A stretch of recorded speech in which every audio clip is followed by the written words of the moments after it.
کوئی بندہ رمضان میں کسی شرعی عذر کی وجہ سے روزہ نہیں رکھتا تو کیا وہ لوگوں کے سامنے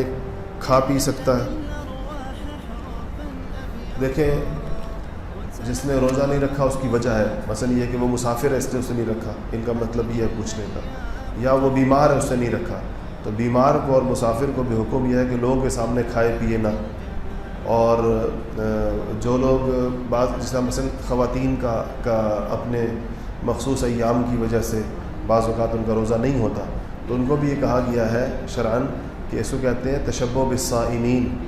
کہ روزے داروں کے ساتھ مشابہت اختیار کریں، یعنی کھائیں پیے نہ، روزہ تو نہیں ہوتا لیکن کھانے پینے سے گریز کیا جائے۔ جس آدمی کو کسی بھی وجہ سے روزہ نہیں ہے، وہ اس کو تو یہ ہے کہ وہ کھائے پیے بے شک، اگر اس کا روزہ اسے